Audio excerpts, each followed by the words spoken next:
as a business partner, wala kang nag-gain. Mali pong partnership yon. Hindi siya strategic. Kaya reviewin mo ang mga partnership mo before o yung mga existing partnership mo at ang magiging partnership mo pa. Nagbibigay ba ako? Nakaka-gain ba ako? O puro lang ko give? Wala akong gain.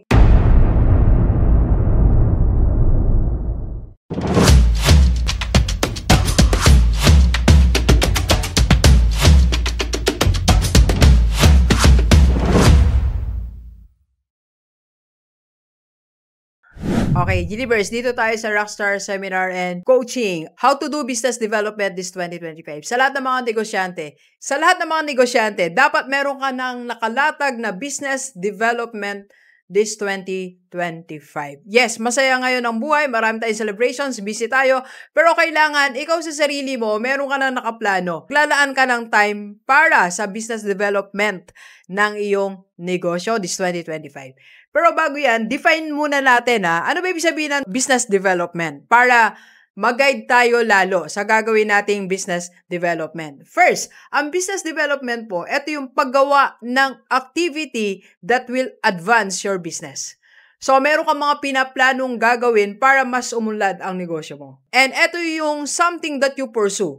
Something na gusto mo talaga siyang gawin, kahit mahirap, hindi ka bumibitaw. Okay? Business development is something new that you want to try. Okay? So, yan ang ibig sabihin. So, kung wala ka pa niyan, maybe wala ka pang plano for your business. So, kailangan meron tayong business development. Okay?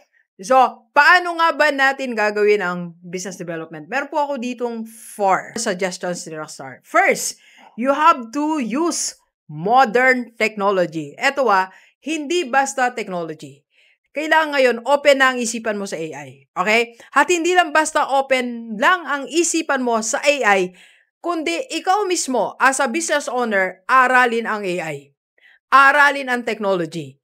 Ikaw mismo, umattend ka ng seminar. Ikaw mismo, umattend ka ng webinar. Ikaw mismo, magpa-coach ka.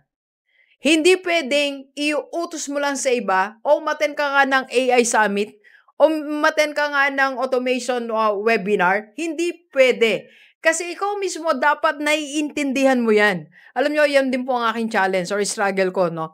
Before, sabi ko, ayoko ng traditional business owner kasi ako eh.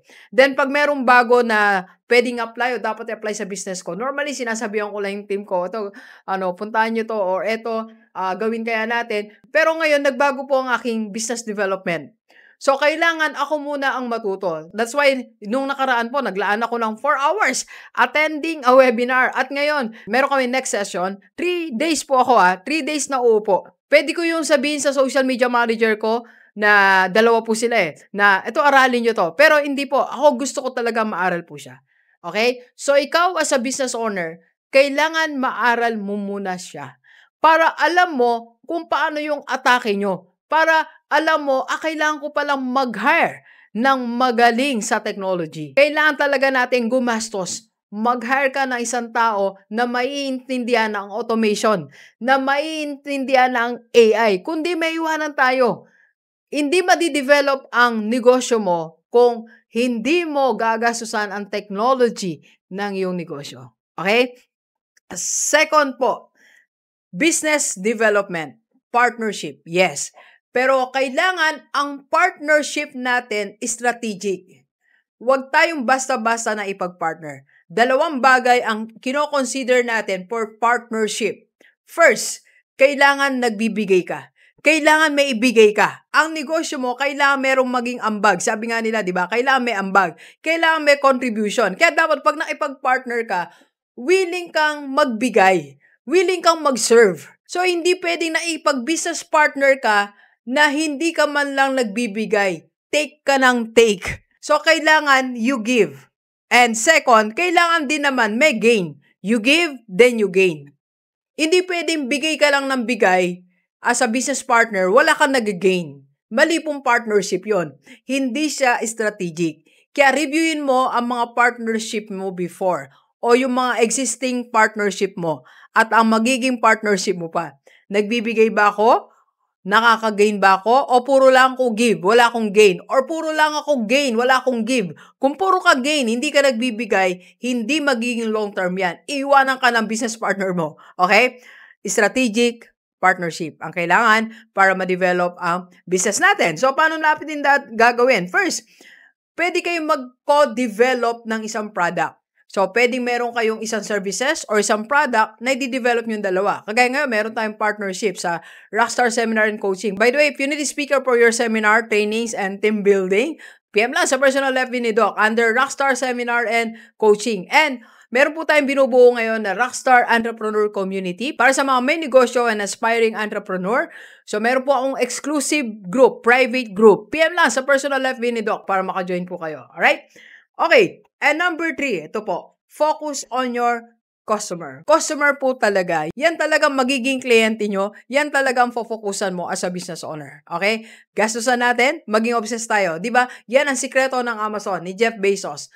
Customer obsession. No obsessed siya sa mga customers niya. So, kahit magastusan siya ng malaki, basta masatisfy ang customer niya. So, gawin din natin.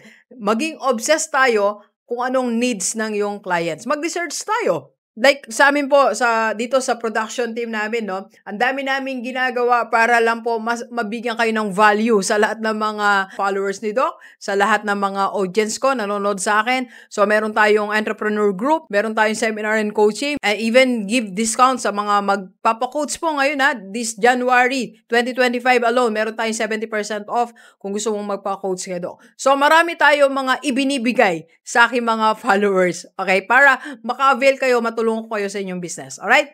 And number 4, business development. So this year, first quarter, offer something new. Kailangan meron kang i-offer na bago this first quarter. Okay? Para buhay ang negosyo mo. Gumagalaw ang negosyo mo. Mag-isip ka ng product or services na i-offer mo this first quarter of the year. Okay? So deliver. So wag natin kalimutan, business development. Okay? Let's go, let's go. Kape po tayo. Kape po.